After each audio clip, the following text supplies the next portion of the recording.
We do it now. Yeah, because it's not an action item anyway. Yeah. You're Mr. Yes, sir. Are you the producer of the YouTube? That's him. That's Make us look good. You make yourself look good.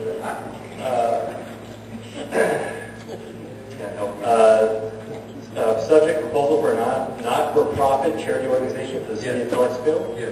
Ladies and gentlemen of the committee, I present myself here today to propose a not-for-profit charity organization for the city of Calexico based on a current organization located in San Diego's North County, Interfaith. Their address is www.interfaithservices.org.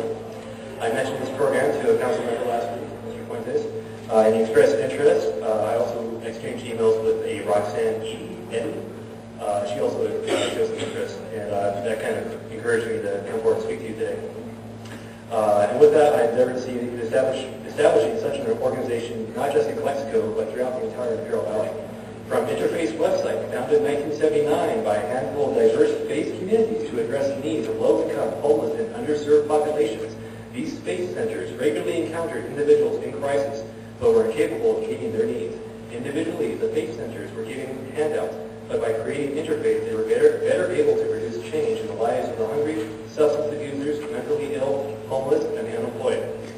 As membership and participation grew, Interfaith evolved into a continuum of programs and services that provides the tools and resources people in crisis need to stabilize and rebuild their lives.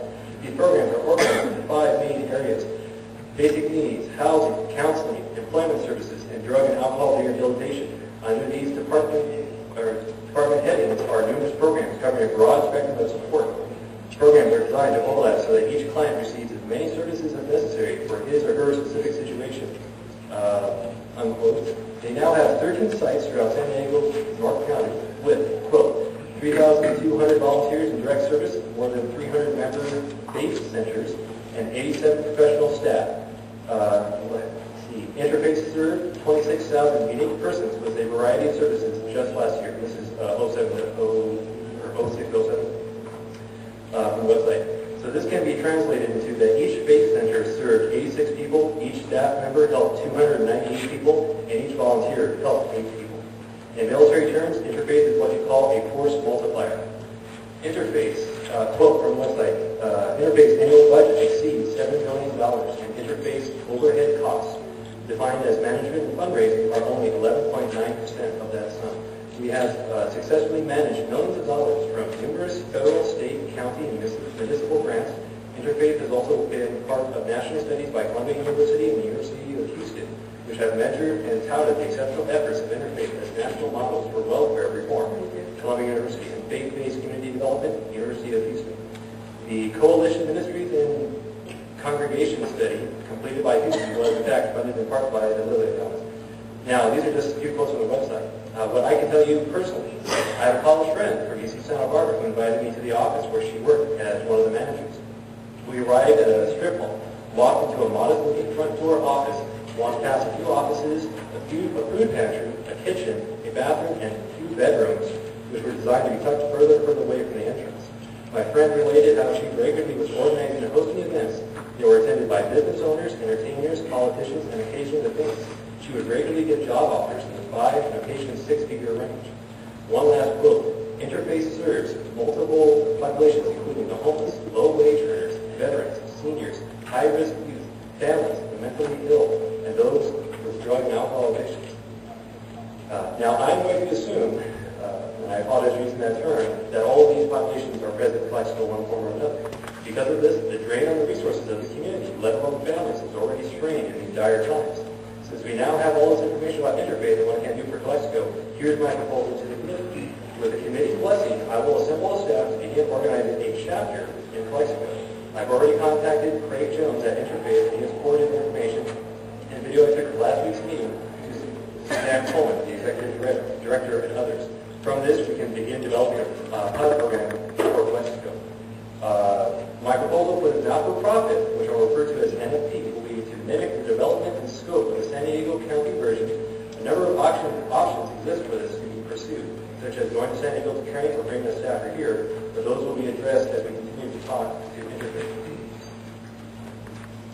For hierarchy of leadership and oversight, I would like to have the City of Calexico involved in some form in reviewing the work of a local chapter and raising concern or pointing out where a flaw may occur. This local chapter will also have an annual review by the San Diego branch, even for the cost of local chapters to have this done.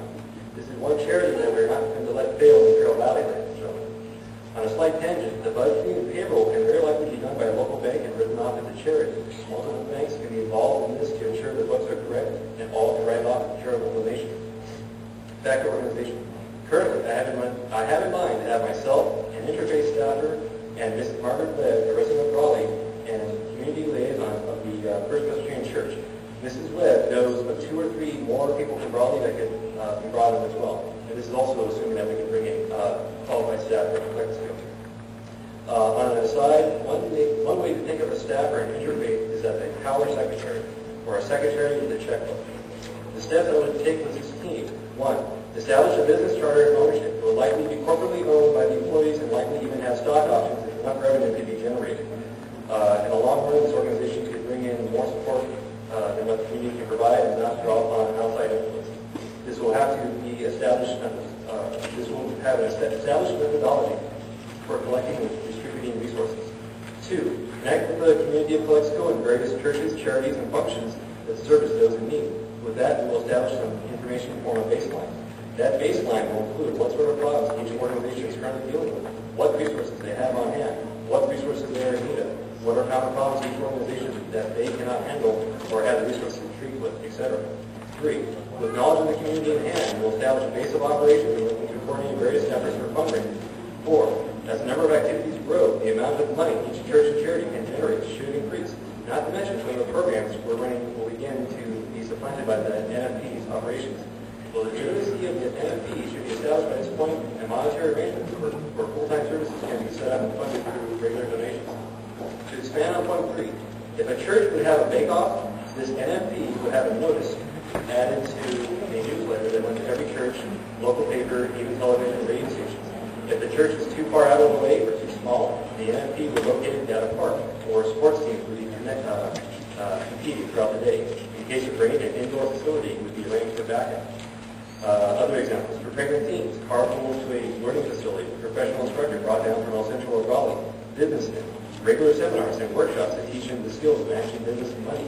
For seniors, programs that help them out of the home to various attractions and even social centers, trouble teams, mentor programs, after-school programs, weekend activities. Essentially, since each church was taken in charity to help its neighborhood community, this organization now steps into service of the larger community, which relieves the burden on the church's resources and the city's. This reduces the cost of operating the church and any functions it maintains. And as stated before, the church or charity should begin to see an increase, since each church is not having to take people or resources out of the normal activities for difficult situations that require a lot of care and attention. To give you an example, say a church runs a daycare. That daycare requires trained personnel who have to be interviewed and prepared. This can be difficult for that one church to handle. Now, in NFP steps, the daycare can still be run by the church or located in facilities specifically built as a daycare or a better location.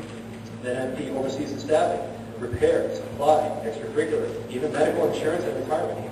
What is a nuisance or a catastrophe to a church is daily business in NFP. Not to mention how many more people can be employed where a church would be asking for charity service. With more funds floating around, a more professional relationship can be developed between the local charities and the NFP. Also, it can all be electronic. If money is collected in the church, it stays in the church's hands. The bank oversees the transfer of funds.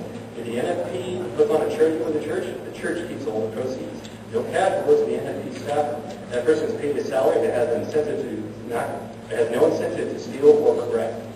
You can now have the establishment of services such as shelters, food pantries, soup kitchens, etc. There would hopefully be enough income generated to produce a significant impact, whereas before, several smaller enterprises were only able to make a dent. Essentially, money will be drawn to Calexico and significantly add to its economy, thus helping the tax revenue. More jobs will open up too. Now, of course, as I mentioned, would cover what would initially happen in Calexico, whereas organization can truly benefit Calexico and needs to expand. Along with establishing the organization, we would also take in members of various communities throughout the Carroll Valley and begin training them in how to set up and organize similar NFP chapters in their home communities. You see, a chapter can be a person with a cell phone, the car that person drives, an apartment, a house, an office, a building, a complex. The difference is in what that community needs and what can be provided.